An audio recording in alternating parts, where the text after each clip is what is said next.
642e, journal de bord, bonjour Jean-Marie Le Pen. Bonjour. Est-ce que le nouveau variant Omicron vous inquiète?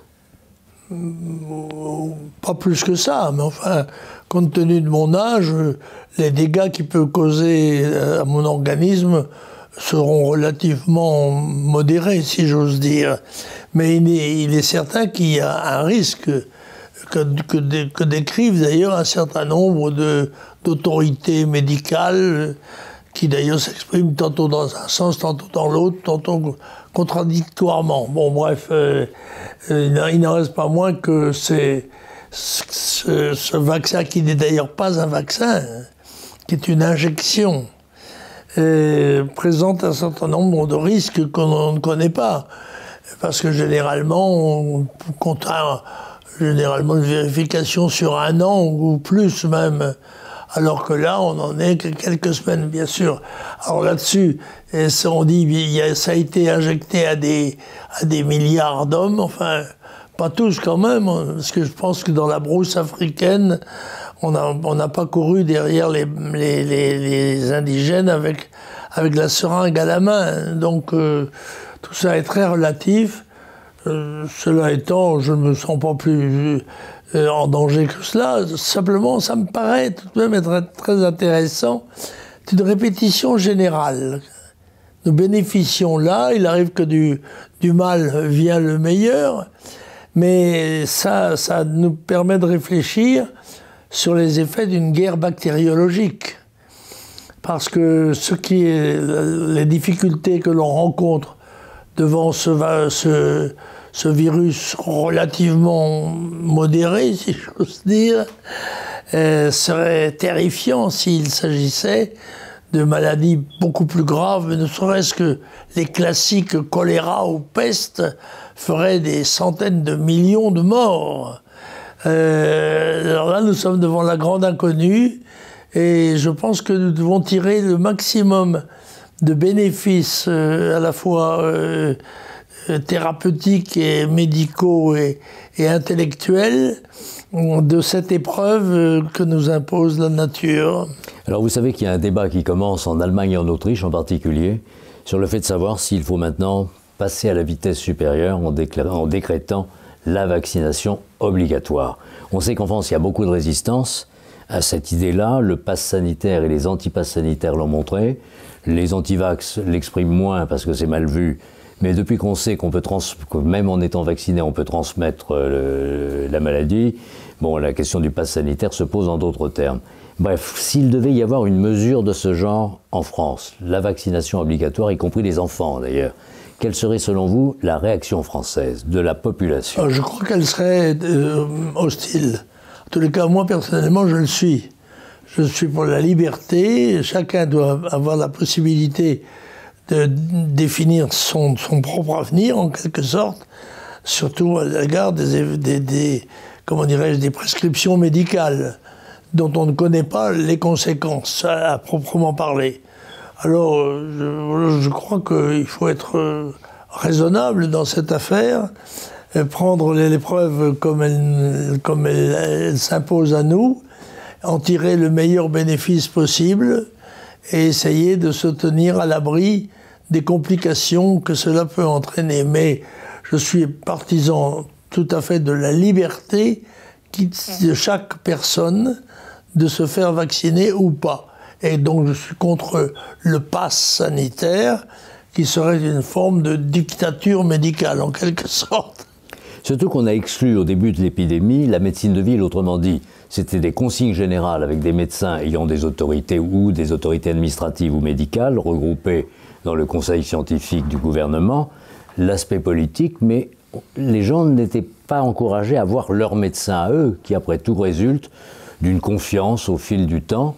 Non, il fallait faire comme tout le monde avec l'autorité médicale, politique ou scientifique, à l'exclusion de la médecine de ville, c'est-à-dire le médecin qui vous connaît, qui a votre dossier, auquel on a confiance librement. Puisque la médecine n'est pas dirigée et que le choix du médecin, contrairement à la Grande-Bretagne par exemple, appartient à chacun. Donc cette exclusion au départ du médecin qui vous connaît au profit d'une sorte de médecine administrative, est-ce que ce n'est pas le signe qu'on ne faisait pas confiance justement individuellement aux gens? Et dans le cas d'une vaccination des enfants, c'est tout de même aux familles de décider. Bien sûr, évidemment. Et puis aux médecins de famille tout de même. Moi, je dois dire que je confesse que j'ai été vacciné par mon médecin, en l'occurrence, et en même temps contre la grippe. D'ailleurs, les deux à la fois, c'est pas absolument recommandé, mais enfin, c'est comme ça. Les gens solides peuvent supporter des médications dangereuses. Je rappelle, je crois qu'on en parlait tout à l'heure d'ailleurs, que quand Pasteur a découvert le vaccin de la rage, il se l'était inoculé à lui-même avant. Ce qui est quand même une preuve de confiance médicale relative. Puisqu'il était le cobaye en même temps que le médecin. Mais enfin, je crois qu'il faut accepter cette épreuve en essayant d'en tirer tout le bénéfice possible. Puisque déjà le passif, nous le connaissons déjà. Et je dois dire que dans les conséquences, moi je dois dire que si j'ai accepté de me faire vacciner, c'est parce qu'il y a, comment dirais-je, une des conséquences favorables, c'est le traitement des complications. Voilà, on risque moins de complications graves, mais il est vrai qu'on ne sait pas grand-chose des conséquences qui ne sont pas publiées. Alors, une semaine incroyablement politique, mais c'est normal, nous sommes en approche du temps de la campagne présidentielle qui, objectivement, a déjà commencé, avec le Congrès qui devrait partager les candidats du Parti Les Républicains annoncés à la fin de cette semaine. Peut-être plus tôt s'il n'y avait qu'un seul tour. Vous avez suivi un petit peu les débats internes Oui, un petit peu. J'ai suivi ça à la télévision, qui s'est quand même largement prêtée à cette opération, ce que je trouve d'ailleurs tout à fait normal dans un pays démocratique.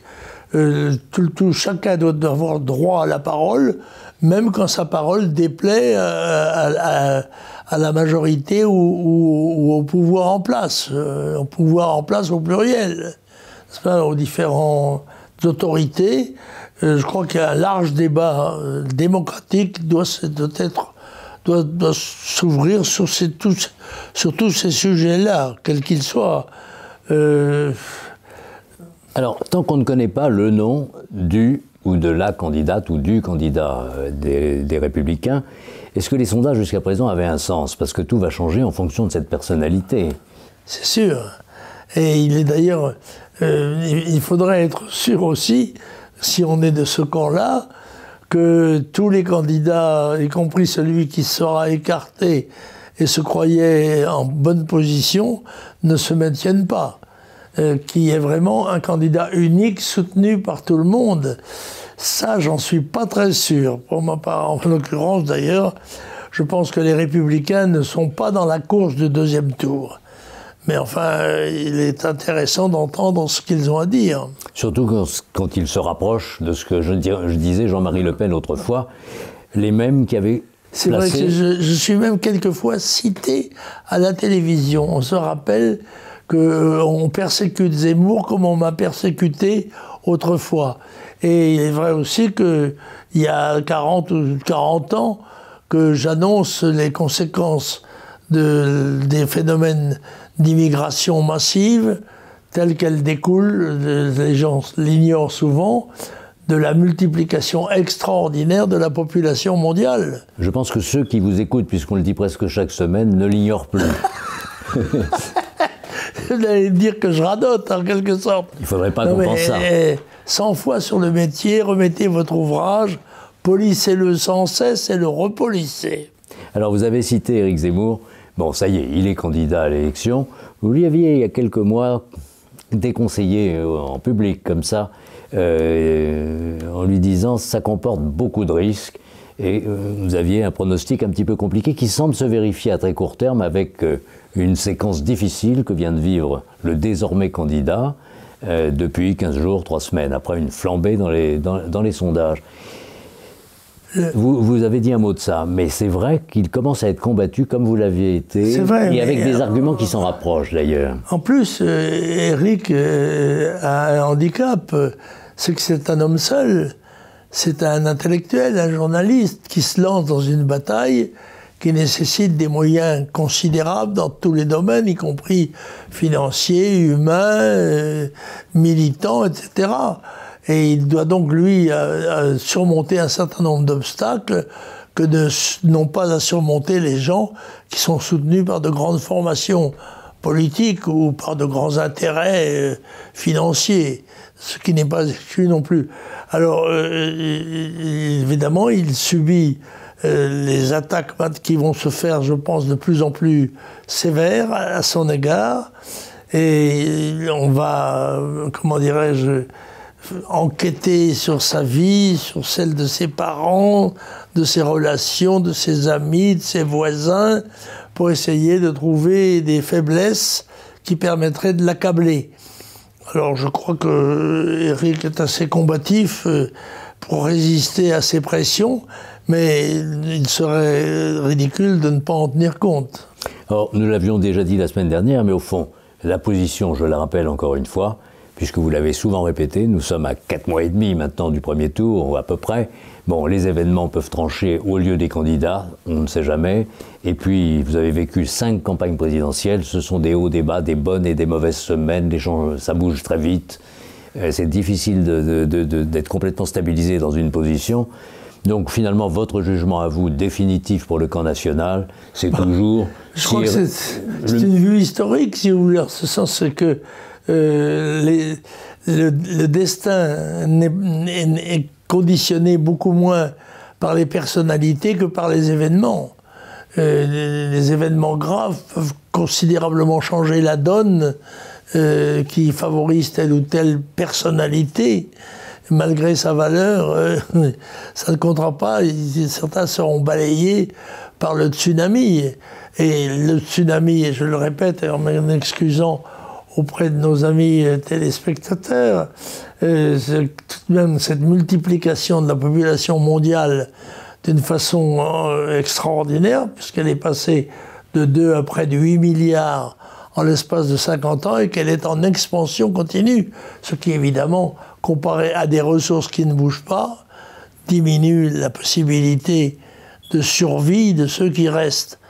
Et donc, je légitime des combats, des violences, des migrations massives dont on n'a même pas idée et dont on devrait se préoccuper à l'avance, s'en protéger autant que faire se peut. Vous avez utilisé l'expression de tsunami migratoire à un moment en disant une chose, il y a quelques mois déjà, on s'attend, pour les plus lucides, à un tsunami de 10 mètres, il va peut-être faire 100 ou 150 mètres le tsunami. Oui. Donc c'est cette image-là qu'il faut garder en tête pour l'équilibre futur du monde? C'est ça. Je dois dire qu'on doit s'y préparer, alors que nous sommes malheureusement largement ouverts à toutes les agressions possibles dans ce domaine-là. Alors il faudrait déjà se préparer et immédiatement arrêter un certain nombre comment dirais-je, de comportements d'ouverture, alors que nous savons que notre continent va être la cible de ce déferlement humain, ce déferlement migratoire. Alors une tonalité qui allie à la fois l'art, la féminité, la générosité, et puis aussi, c'est un symbole, la mort et le respect dû à une personnalité exceptionnelle. Je parle de l'arrivée au Panthéon de Joséphine Baker. Quel aura été au fond le souvenir que vous avez gardé de cette femme? Son sourire, et puis sa chanson que je connais, J'ai 2 amours, mon pays, Paris, etc. Ça éclaire un petit peu notre débat qui peut avoir certains aspects sombres. Moi je garde le souvenir, j'étais enfant quand même, enfin très jeune, quand Joséphine Baker a brillé au firmament des étoiles du showbiz. On n'appelait pas ça à ce moment-là le showbiz, mais elle est une personnalité attachante en dehors de son talent personnel.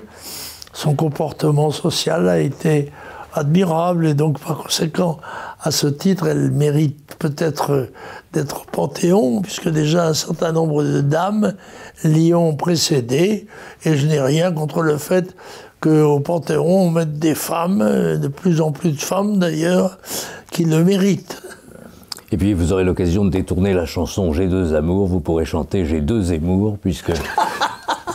Non, je n'ai qu'un seul Zemmour, moi. Oui, mais J'ai deux Zemmour, Éric et Marine, ça va finir. Ah oui, mais Marine, c'est pas Zemmour.